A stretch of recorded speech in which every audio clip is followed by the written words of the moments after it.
You're listening to another episode of the Just Go Bike podcast. That's AKA Murph. And that's AP. And this is the podcast where we talk about cycling just for the fun of it, with tales from all over the nation. Come for the bikes, stay for the fun, and leave with a smile. Well, hey, Murph, how's it going? Hey, how are you, AP? I'm fantastic. I'm podcasting, quote unquote, live from the bar at Ragbri headquarters. Oh, do you have a tasty beverage in front of you? I have a Diet Coke. Oh. Well, but yeah, it's tasty. That's tasty as well. Yeah. Good. Yeah. Good. So, hey, have you been on the Ragbri website lately? Yes. And, well, there's lots of information on the Ragbri website. Are you referring to all the different posts about the Just Go Bike podcast? Well, yes, that, and there's a brand new letter from Ragbri Ride Director Matt Phippen that just got posted very recently. Yes, I did see that letter. It's pretty cool. Like, you guys are already cruising across the state of Iowa. You know, like the route's been announced and it's on. That's right. It's on. And Matt and Ann Lowry have been traveling all across Iowa to visit each and every one of the overnight towns. And the rest of our team members will soon join them as they go across. And it's been really cool. And now I've been involved with Ragbri for many years, but there are still things about the process that I don't always know, which I thought his letter or his blog post was really interesting because it kind of spells out exactly how they came up with the route and everything, especially where he started building the route using a paper map, which these days you really wouldn't expect. Right. But then he eventually moved it online to ride with GPS, and then he had a meeting with the Iowa DOT, which really firmed things up. And I didn't know the part about the DOT, but using a paper map I thought was really interesting because that's how I would do it, and I would feel like an old fart doing it that way. But I think it may actually be the easiest way to do it because you can kind of see the whole state in one piece of paper. Yeah. And, so many factors went into it because it's Ragbri 50. So there's that feeling of, you want to try and duplicate the very first Ragbri route. But of course, it's not always logistically possible, especially since the first Ragbri was only 6 days. Yes, exactly. Well, and things change and towns have their own plans. I mean, as much as we think the world revolves around Ragbri, it doesn't always. So, they have things going on or they just aren't able to host some years. So it just is a wide variety of reasons why towns were selected. But anyway, it was really cool to see how he put it all together. And you'll have to read the blog to find out more. But then it also kind of outlines how we're going to be supporting the different communities financially, where we're going to give the overnight and meeting towns $15,000 and $10,000 respectively. And then this year, the pass-through communities will each receive $5,000.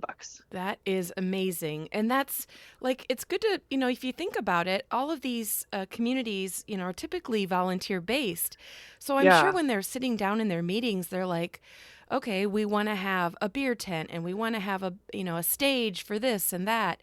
All of that, they either have to find resources in their community or they have to rent it or buy it. So this is cool. Yeah. And it's small town Iowa. So, it just varies pretty widely as far as how much money they have to just blow on an event. I mean, they'll make it back. Right. Yeah. But to just, have cash in hand, not all of them have that, especially after the pandemic. So it really helps to have the startup money. And we're glad to be able to provide at least chip in a little bit. So, And one other thing I saw in that letter from Matt, he was talking about his first week on the road and he was saying that it serves 3 roles, which I thought was pretty cool. Obviously ride the bicycle route, which we all assume that he's riding the route, looking at the roads, looking at road quality and maybe traffic patterns. That seems like a no-brainer. But then he also says starting the planning process with each overnight community. So it's, you probably can think about this, AP, but I'm always like, piece of cake. We're going into Ames or we're going into Des Moines. But there's so much, logistically, you've got to figure out which road we go into, which road we leave, where we go to camp, all of that stuff. Wow. Yeah. Especially in those larger communities, there's a multitude of options on how to come into town and how to leave as well. Yeah. And most of them would not be appropriate for Ragbri. Other than the smaller towns, there's only one way in and one way out, and it's more obvious. Sure, but, yeah. And I thought that was really interesting. I mean, I knew this, but I don't know if everyone knows this, that they actually drive the bicycle route when they do their town meetings every single week. they don't even, especially like this year, it'd be way faster to go on 80 and they wouldn't have to take so much time between the towns. Right. The meetings, they'd save each other a bunch of time, but no, they actually drive on the bicycle route time after time after time. Yeah. And it really helps. Yeah.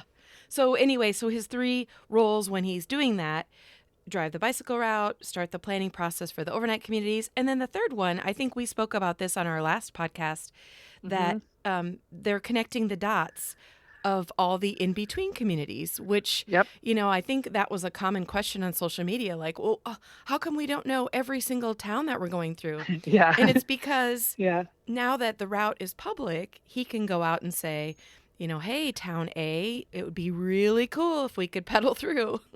Yeah. Or, if you don't think it's going to happen, we'll go around, but, people might show up. Yeah, exactly. Yeah. Yeah. So, it's a really cool letter. I encourage you all to check it out. We only barely scratched the surface in talking about it right now. So you just go to ragbri.com and you can see it. It's, depending on when you listen to this episode, it'll probably be the most recent blog post. Yeah. Or second most recent after we post the episode. This podcast episode. Yeah. Yeah. Okay. So let's talk about today's interview. It is with Mr. Jim Gregory.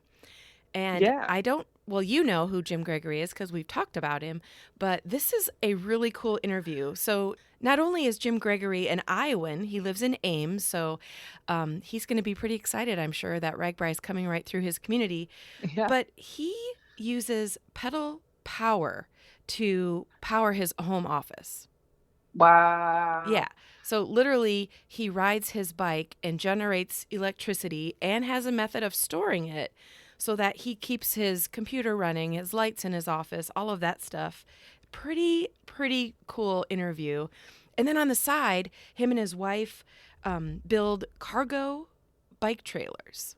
Oh. I know. So everybody could look him up, and you'll hear all about this in the interview, and maybe, I don't know, buy a bike trailer from him. It's pretty cool. But anyway, this interview specifically is about how he got started generating his electricity, what it's like in his home office, advantages and disadvantages. Like, one of the questions I asked was, so what happens if you go out of town for the weekend? Like, does everything go dead? And it's an interesting, thought process. So, all right, AP. So do you think you could power your electricity by pedaling? Oh, okay. And spoiler alert, listeners, I did ask AP to research this ahead of time. So no, I'm a math genius. So let's hear your math on this. Okay, so doing the math, 1 hour on the bike apparently generates around 0.11 kilowatt hours. Okay. So 0.11 kilowatt hours, which is more or less depending on how fast you cycle. So for me, it would definitely be less, but probably not much more than that at any rate. And the average North American house uses 30 kilowatt hours per day. Okay. So an hour on the bike provides approximately 0.37% of the energy needed for 24 hours, which, if my math is correct, would be about enough for 5 minutes. Oh, so... So no. Wow. Okay. Yeah. So I think we can be clear that it would be very difficult for one person to keep a whole house running just by pedaling. Yeah. But this is cool because Jim's going to tell us how he keeps his office running. And by the way, this entire interview, you may maybe notice now that you guys know, but he was pedaling his bike the entire interview. Oh my gosh. Well, you'd have to be to generate enough kilowatt hours. Exactly. Yeah. So super interesting interview. Let's take a listen. I'm all charged up. Let's go.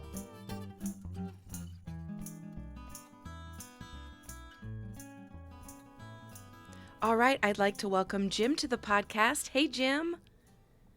Hi, Kathy. Glad to have you on. And this is going to be a fun episode. As Andrea and I talked about in the intro, you're on to talk about pedal-powered electricity. This is a really cool subject. I'm glad that you're here. Well, thanks for having me. I appreciate it. And I'm sure that you're going to go into depth on what pedal-powered electricity is.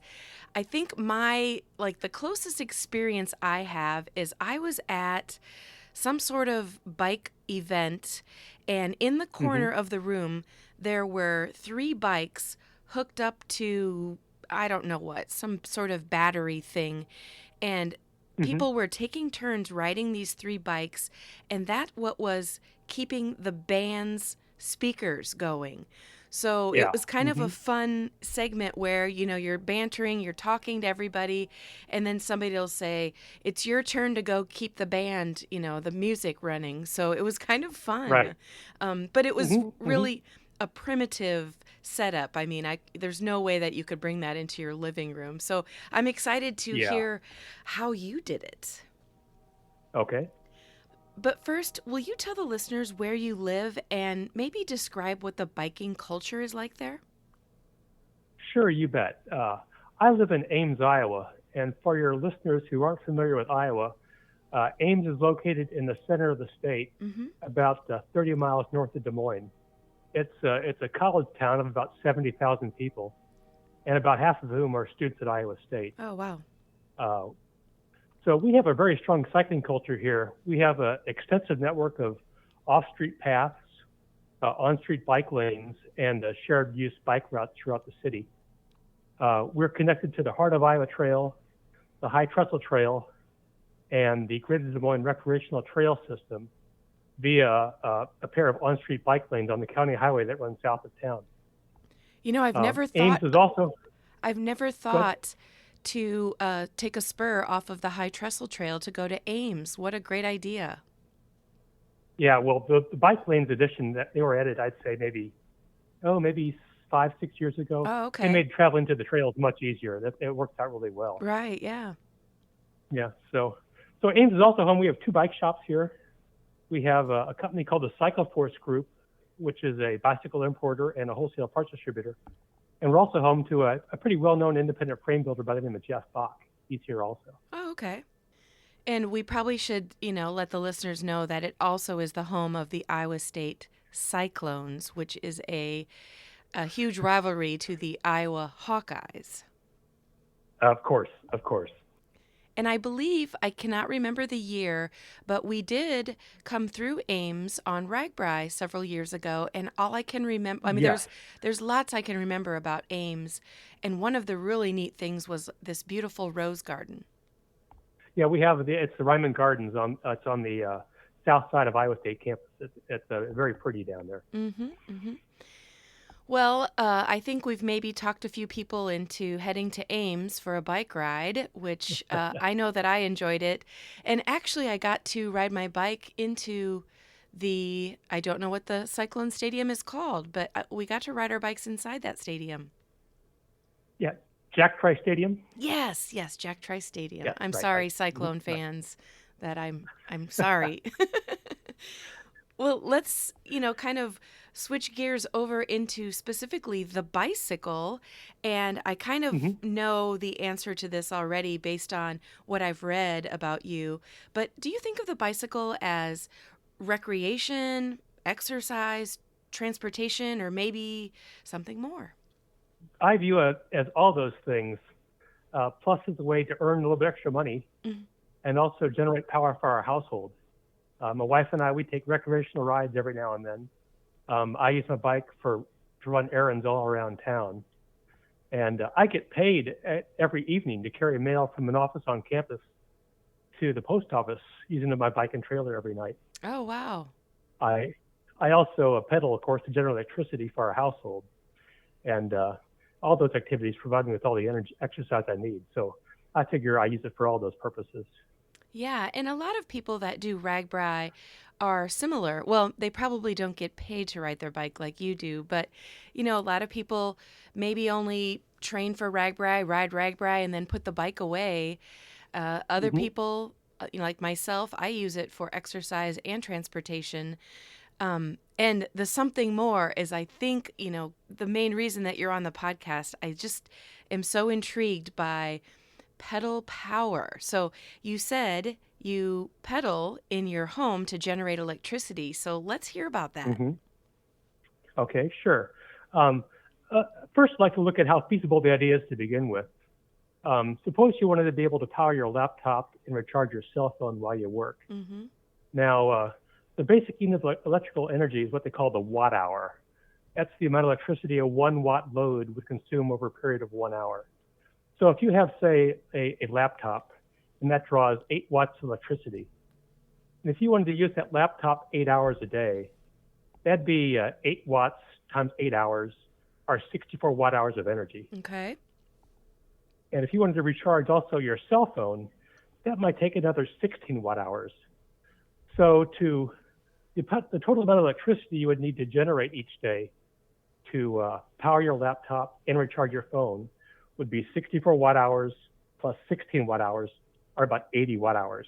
Okay, Does that sound okay so far? It's yes, and I know you're going to tell me how to, get the exercise into it to burn that many watts, but it sounds like a lot right now. Well, the average person pedaling a generator while also working on your computer at the same time can generate between, I'd say, about 20 to 70 watts of electrical power. And that depends on your age and your fitness level and how practiced you are at multitasking like that. Oh, okay. Now, I'm 58, and I'm pretty physically fit. And I can generate around 55 watts while I work. But I've been doing this now for over a decade, doing this now. Right. I've demonstrated my desk at a few local eco-fair events.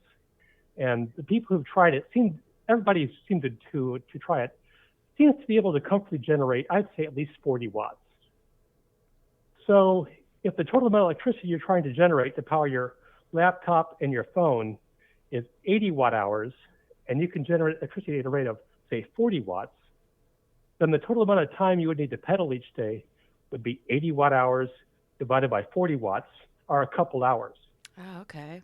So that works out to about 15 minutes for every hour of an 8-hour workday, which I think is reasonable if you wanted to do something like that. It's certainly manageable just to do just a laptop and a phone. Yeah, and will you describe what your how strenuous those, let's just say let's say you do 15 minutes per hour. How strenuous is that? Are you breaking a sweat, or are you just kind of casually moving your feet around? Well, right now I am generating about 50 watts as I pedal right now. Oh, you're pedaling right now? I have a small cooling fan on. Yes, exactly. Right. So it's not a hard workout. I've often heard people say you can tell the level of activity is if you can hold a conversation or not. If you can hold a conversation, but you can't sing, that's a moderate workout. Right now, at the way I'm doing right now, I can talk to you just fine, but I couldn't sing. I'd be kind of out of breath trying to do that. Right. Well, and I wouldn't ask you to sing anyway, right? You wouldn't want to hear me sing. Let's put it that way. So, okay, will you tell us, and maybe you don't have a typical day, but describe a typical day. Do you literally do 15 minutes and then the rest of the 45 minutes you're not pedaling, or do you kind of mix it up throughout your day? I mix it up throughout the day. I'm an early riser. I tend to get up early, and I pedal for about maybe an hour and a half in the morning, and then about an hour in the afternoon, and about another hour and a half in the evening. Because not only do I power my computer and whatnot, but I also I've got a little web server that I power, and also our router and everything. And while the little web server and the router, they only take about 5 watts of electricity. But since they're on 24 hours a day, that's a big load. That's more than half the energy I generate each day. So that's why I have to pedal so much per day to do that. Well, and you choose to, which is pretty darn cool. That's right. Right.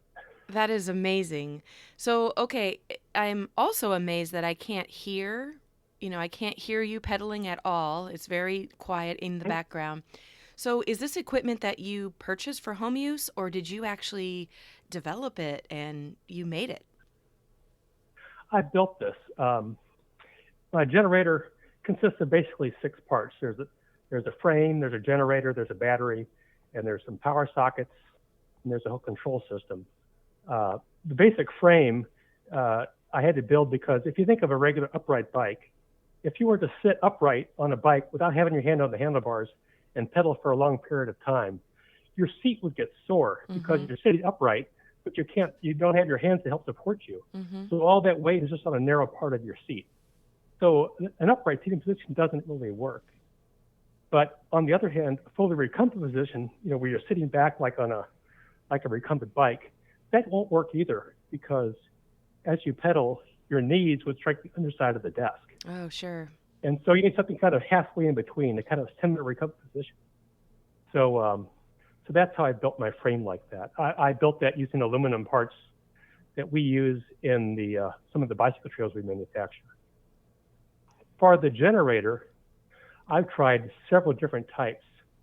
And what I found works best is a gearless e-bike hub motor, the kind of e-bike where they have the motor built into the rear hub. Oh, okay. Mm-hmm. That works really well because they're gearless, so they're very quiet, which is important to me because I often work, like I said, in the mornings before my wife gets up. I don't want to wake her up while I'm working. Mm-hmm. And keep the noise down even more, I replaced the chain that normally drives a hub like that with a toothed belt. So that's even quieter that way. Mm-hmm. So the other part that you really need for a pedal power generator is a battery. The reason being because as you pedal with each stroke, your power output goes up and down. And at the same time, your computer and your monitor and the battery charger, all those things also draw power at a different rate too. Mm-hmm. So you need some kind of buffer to help match that different rates of power production and consumption as you're pedaling. It also allows you then to also store energy to power your equipment when you're not pedaling. For instance, like I said, I have a router and a web server. I don't pedal all day, so I rely upon the energy that I store while I'm pedaling to power that equipment throughout the day. I designed then also a circuit board that fits inside what I call the control box, and that circuit board monitors my power output and my consumption while I work. It has sensors on it that measure the voltage and current of the generator and the battery and each device that's connected to it. And if the battery voltage gets too high, it will disconnect the generator to prevent overcharging it. So then you're pedaling for without storing energy at that point. Exactly, right. And at that point, it just disconnects everything and everything's just running off the battery at that point. Okay. So now in the power box on the sides of that, I have my power sockets. I have 4 12-volt DC power sockets. Like they're the kind of power sockets you see like in a car dashboard. I have 4 of those. And then I also have 8 USB sockets too. Oh, wow. Now most small electronics can run off of DC power. And that's the most efficient thing to do, and that's what I do. But I have some things like my printer. It requires AC power, so I need to have some kind of inverter that I plug into the side of into one of these power jacks that I use then to power my printer. And the last thing, a part of my machine is is a little web server. It's connected to the circuit board in my control box, and it receives all the data that the sensors put out, and it displays the output in a web page, so that while I'm pedaling, I can pull up a tab in the web browser and see, how much power I'm producing and where all that power is going to each of my devices. Oh, wow. So you can see if one of the things that you are charging is maybe pulling a lot more energy than necessary, or, especially if you have specific things planned for the day. That's right, exactly. And if something that is using too much power from the dashboard, I can just turn it on or off. I got a little toggle switch there on the dashboard. I can toggle it on or off. Or also I have a cooling fan running right now. I can change my cooling fan speed too, based on how hot or cold I'm feeling at the time. Oh, interesting. And you said that you can store the energy, and can you maybe define for how long? Like, what if you and your wife go out of town for the weekend? Like, will everything just go to a stop?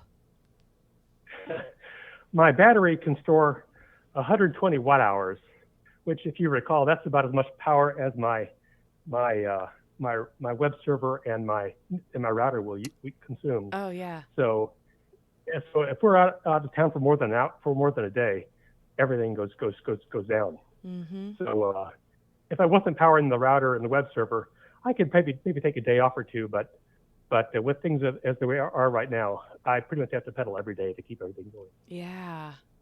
It's a pretty cool thought process to, if I'm on my bike trainer every day anyway, to be able to not only get the fitness aspect of it, and, a lot of people will say the mental health side of it, but to also be like, guess what? Now my phone will be charged for another, 12 hours or whatever.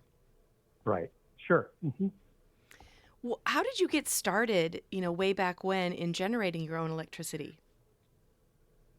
Well, it's kind of a long story. I graduated from Iowa State here from grad school. I think it was in 1992. And at the time, I didn't really know what I wanted to do. And at the time, I went to downtown St. Louis, and I saw my first bike courier. And I thought, wow, that's what I want to do. I want to be able to ride a bike outside and deliver things like that. Mm-hmm. But Ames was really too small to need a bike courier. So I had to come up with something else that I could do that people in our town needed. So I decided to start a bicycle-powered grocery delivery service. I originally carried the groceries using a small baby trailer, Mm-hmm. but that trailer was too small to carry very much and really wasn't well suited for carrying groceries.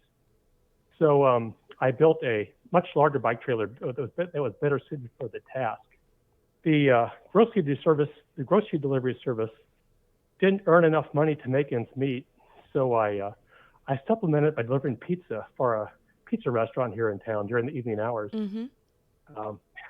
Every night at the start of my shift, I'd pull the oven rack out of my oven, strap it on the back of my bike, and then carry the pizzas in a hot bag strapped to the oven rack. And then when I was done with my shift, I'd go back in and put the oven rack back in my oven. So it was kind of fun. Multi-use. Exactly. Right. So around that time, a friend of mine asked me if I could carry her recycling down to our local recycling center on the east side of town using my trailer. I thought other people who recycled their waste might want to have it carried in an environmentally friendly manner like that.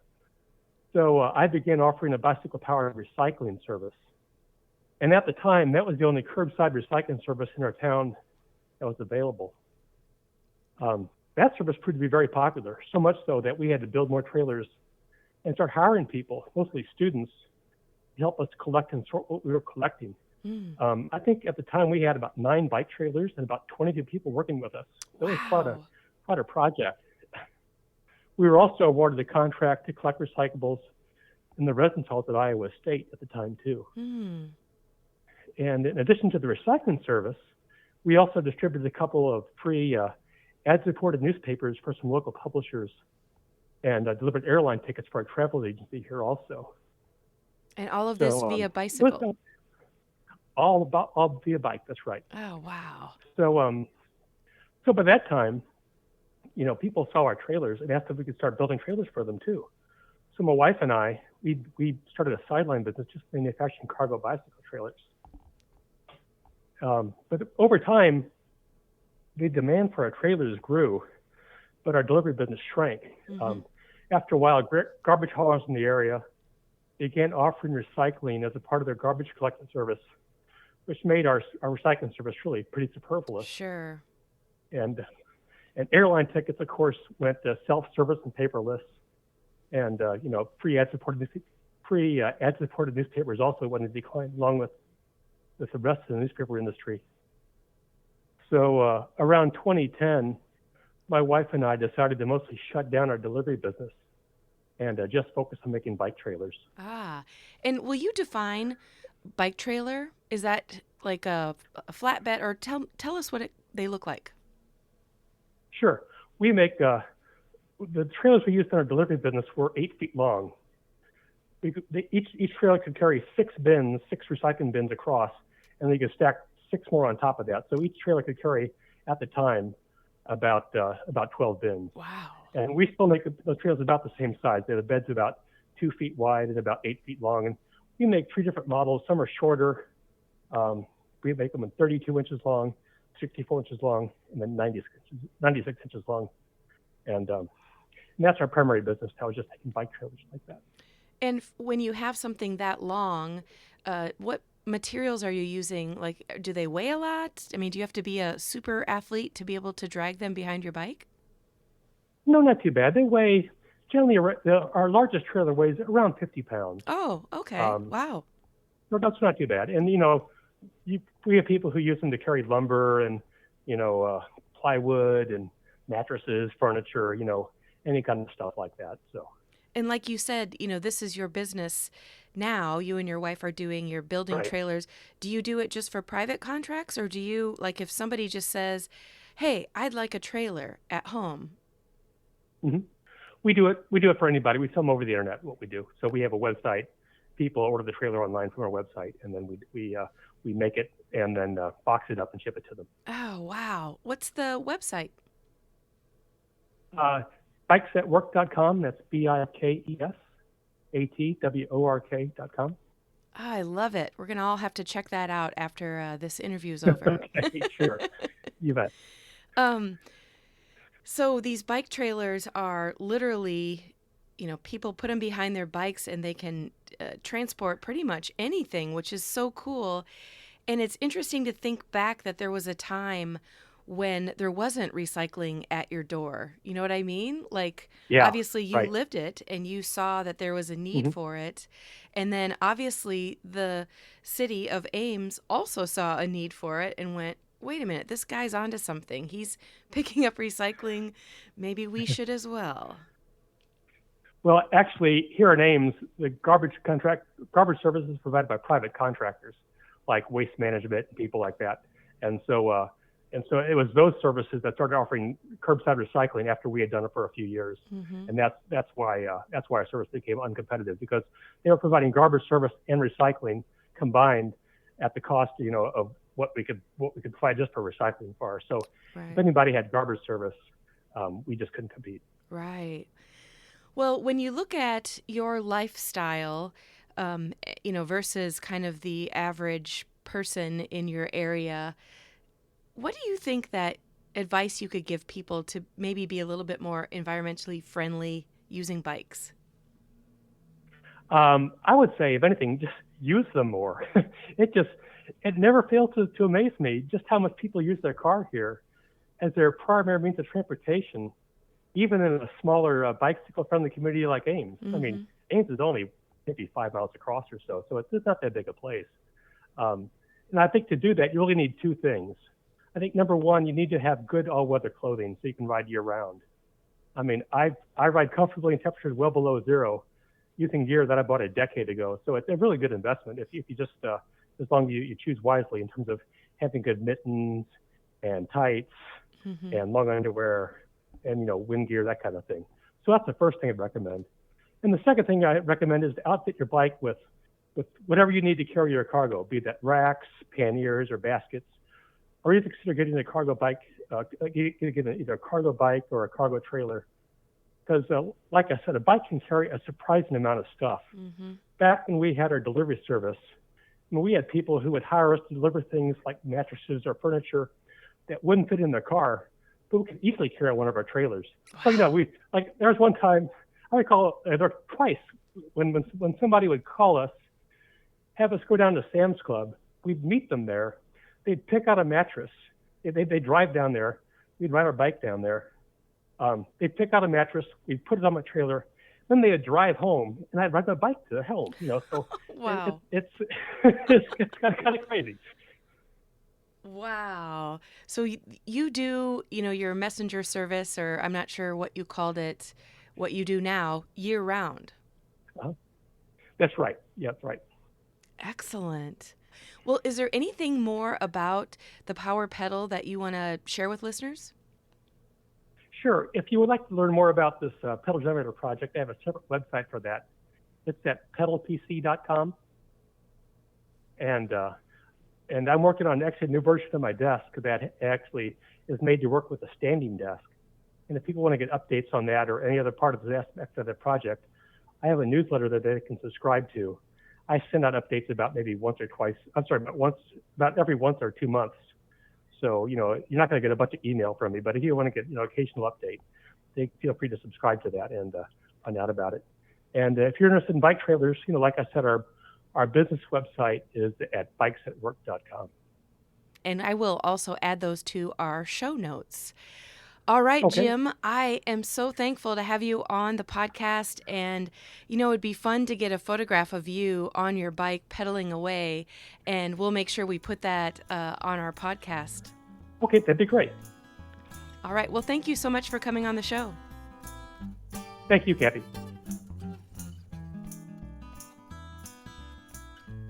Well, listeners, that is it for this week. We both want to thank you for tuning in to listen to the Just Go Bike podcast. And if you'd like to contact us with a comment about the podcast, or maybe you have a topic in mind, you can reach us at justgobikepodcast@gmail.com, or you can also follow us on social media at justgobike on Facebook, Twitter, and Instagram. Please rate, review, and subscribe to this podcast, especially if you're a fan. And if you have any extra time, pop on over to the Murphology podcast for more bike adventure interviews. All right, that's a wrap. We'll be back next week. Until then, just go bike!